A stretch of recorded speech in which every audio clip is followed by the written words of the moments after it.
तर रोजच्या जीवन जगताना आपण कमी वेळेत कमी श्रमात अधिक काम व्हावे अशी सगळ्यांची इच्छा असते। त्यासाठी जी आपण साधनं वापरतो त्या साधनांना यंत्र असे म्हणतात।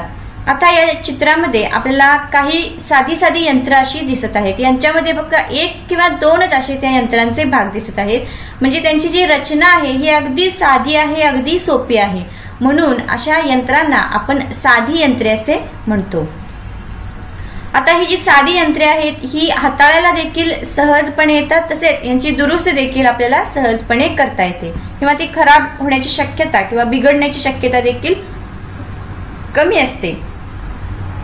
म्हणून आपण दैनंदिन जीवनात अशी अनेक प्रकारची साधी साधी यंत्रे वापरत असतो। बघा इथं उदाहरण दिलेलं आहे, सुई दोरा आहे, तसेच इथे कप्पी, लाकूड तोडण्यासाठी कुऱ्हाड, तसेच बाटलीचे जे सॉसच्या बाटलीचे टोपण काढण्यासाठी ओपनर आहे, नखे कट करण्यासाठी नेल कटर आहे। म्हणजे ही काय आहेत, साधी साधी उदाहरणं, साधी साधी यंत्रे आहेत। आता खालच्या चित्रामध्ये देखील आपल्याला यंत्र दिसत आहेत, परंतु ही जी यंत्रे आहेत ही गुंतागुंतीची यंत्रे आहेत। तर का? कारण या यंत्रांमध्ये अनेक असे भाग आहेत। वरच्या यंत्रांमध्ये एक किंवा दोनच भाग होते, परंतु ही जी यंत्र आहेत या यंत्रांना अनेक भाग आहेत। म्हणजे एखादे काम पूर्ण करण्यासाठी त्यात अनेक प्रक्रिया होत असतात। त्यासाठी या यंत्रांमध्ये अनेक असे भाग एकमेकांना जोडलेले असतात, म्हणूनच या यंत्रांना आपण गुंतागुंतीची यंत्रे असे म्हणतो। परंतु ही जी गुंतागुंतीची यंत्रे आहेत यामध्ये काही भाग हे असे असतात की ते साध्या यंत्रांद्वारे जोडलेले असतात। त्यामुळेच ही जी रचना आहे ही रचना अगदी क्लिष्ट असते। आपण सध्याचे जे जीवन जगतो, धावपळीचे जीवन जगतो, यामध्ये वेळेचं भान लक्षात घेता, जसे श्रम याचा विचार करता साधी तसेच गुंतागुंतीची दोन्ही प्रकारची यंत्रे वापरतो। आता या साध्या यंत्रांची माहिती आपण बघूयात। त्यामध्ये पहिलं आहे ते म्हणजे उतरण।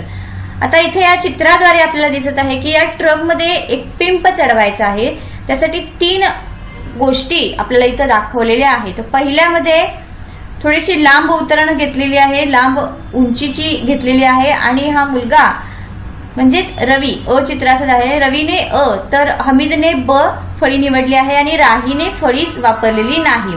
तर कोणाला पिंप चढवणे सर्वात जड वाटले असेल, कोणाला सर्वात हलके वाटले असेल? तर उत्तर सांगा बघू विद्यार्थ्यांनो।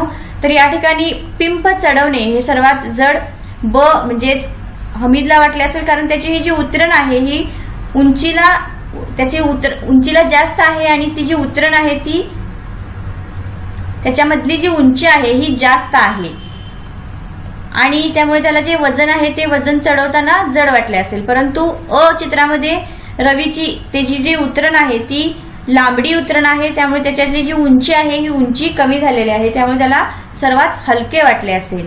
अ आणि ब या फळ्यांपैकी कोणाची लांबी अधिक आहे? तर अ मध्ये जी फळी आहे ही फळी आहे, या फळीची लांबी अधिक आहे, त्यामुळे त्याला पिंप चढवणे हे हलके वाटले, त्यामुळे त्याची जी उंची आहे ही कमी झालेली आहे। आणि ब मध्ये जी फळी आहे ती फळीची लांबी ही कमी आहे, त्यामुळे चढाव जास्त झालेला आहे आणि त्याद्वारेच तो जो पिंप आहे हा चढवणे जड वाटले असणार आहे। त्यामुळे वजन चढवण्यासाठी किंवा उचलण्यासाठी तिरपी ठेवलेली फळी वापरली तर आपल्याला वजन कमी पेलावे लागेल आणि वजन चढवणे हलके वाटेल। अशी जी फळी असते या फळीला उतरण असे म्हणतात। म्हणजेच उतरणीचा चढाव जितका कमी तितकेच वजन कमी जाणवते। इथं पहिल्या ह्याच्यामध्ये दिसते की ह्याचा जो चढाव आहे हा थोडासा कमी आहे, त्यामुळे वजन आपल्याला कमी जाणवते, परंतु उतरण ही लांबीला जास्त असावी लागते। ही जी उतरण आहे ही फळी आहे ही लांबीला जास्त आहे। ब चित्रात मात्र ही जी फळी आहे ही लांबीला कमी आहे, त्यामुळे हिचा जो चढाव आहे हा जास्त आहे, त्यामुळे आपल्याला वजन जास्त जाणवते किंवा आपल्याला वजन जास्त पेलावे लागते। त्यानंतर आणखीन एक प्रयोग करून बघूयात, तो म्हणजे अ, ब आणि क असा एक त्रिकोणी कागद कापायचा आहे आणि हा अ आणि क याच्या कडेला एक लाल रेष ओढून पेन्सिलीला आपण हा कागद अशा प्रकारे गुंडाळायचा आहे। त्यानंतर काय दिसेल की अ आणि क ही त्रिकोणाची उतरणीसारखी बाजू हळूहळू जर अ पासून क पर्यंत उडते, ही स्क्रूचे आटे जसे असतात त्याप्रमाणे त्या पेन्सिलीवरती आपल्याला दिसून येतील। तर हे जे स्क्रूचे वरचे आटे आहेत हे अशाच पद्धतीने तयार केले जातात। म्हणून स्क्रू हा लाकडात बसवताना तो जणू एका उतरणीवरूनच खाली खाली जात असतो। त्यामुळे आपण खिळा ठोकण्याऐवजी स्क्रू बसवण्यासाठी जोर किंवा जो काही बल आहे हे बल आपल्याला कमी लावावे लागते. म्हणजेच स्क्रू ही एक लोखंडी पट्टीची गुंडाळलेली उतरणच आहे असे आपण म्हणू शकतो. आता स्क्रू प्रमाणेच डोंगरावरील घाटाचा रस्ता हे देखील आहे. डोंगर चढताना जर सरळच आपल्याला चढायला लावले तर ते अवजड वाहनांसाठी किंवा मोठ्या वाहनांसाठी खूप अवघड होऊन जाईल. परंतु त्यासाठी जर आपण एक घाट बनवला तर त्यामुळे मोठी वाहनांना तो जो डोंगर आहे हा चढणे किंवा उतरणे सहज होऊन जाईल. इथे चित्रात दाखवलेलं आहे. घाटाघाटाचा जर रस्ता बनवला तर मोठ्या वाहनांना चढणे उतरणे हे सोपे होऊन जाईल. परंतु जर सरळच आपण वरती असा स्ट्रेट रस्ता बनवला तर मात्र मोठी वाहने चढणे आणि उतरणे त्यांना अवघड होऊन जाईल. आता ही एक माहिती मी तुम्हाला देत आहे ते म्हणजे आर्किमिडीज स्क्रू बद्दल. शास्त्रज्ञ एक होते आर्किमिडीज यांनी इथं एक तुम्हाला दिसत आहे चित्रामध्ये या यंत्राचा शोध लावला. याला आपण आर्किमिडीज स्क्रू असे म्हणतो. म्हणजे जी मोठी जहाजे होते या जहाजाच्या आतमधले जे पाणी काढण्यासाठी त्यांनी आतून दांडा बसवलेल्या एका गोलाकार नळीचा वापर केला.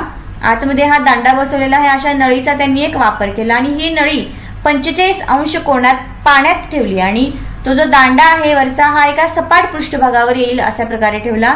त्यानंतर जेव्हा तो दांडा फिरवला जाईल तसतसे ते पाणी जे आहे हे वर चढू लागले आणि जहाजांमधील आतील पाणी बाहेर काढण्यासाठी त्याची मदत होऊ लागली. त्याला आपण ते जे यंत्र आहे त्याला आर्किमिडीज स्क्रू असे म्हटले जाते.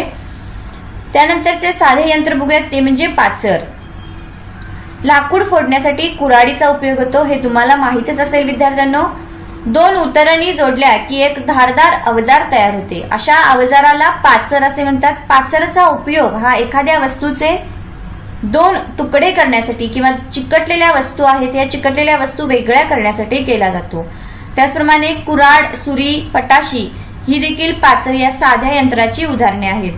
सुई आणि खिळा ह्या दोन्ही देखील वेगवेगळ्या प्रकारचे पाचरच आहेत असे आपण समजतो. आता पुढचं बघूयात ते म्हणजे तरफ. इथे एक चित्र दाखवलेले आहे. हा मोठा दगड आहे आणि हा मोठा दगड बाजूला करायचा आहे. त्यासाठी इथे एक लांब अशी सळी सारखी गोष्ट यांनी वापरलेली आहे. त्याला आपण काय म्हणतो तरफ असे म्हणतो किंवा त्याला पहार म्हणतात. हे जे यंत्र आहे याला तरफ म्हणतात. इथे दिलेलं आहे शेतकरी शेतात रुतलेला मोठा दगड काढण्यासाठी एक मजबूत पहार वापरत आहे. अशा यंत्राला तरफ असे म्हणतात. तर बघा या तरफेचे 3 भाग असतात. तरफेचे बल, भार आणि टेकू हे याचे मुख्य 3 भाग आहेत. तर बघा इथं आपल्याला हा टेकू दिसत आहे तर इकडे आपल्याला भार दिसत आहे. तर हा व्यक्ती जो इकडे बल लावत आहे ते बल दिसून येत आहे म्हणजे ह्याला टेकू असे म्हणतात.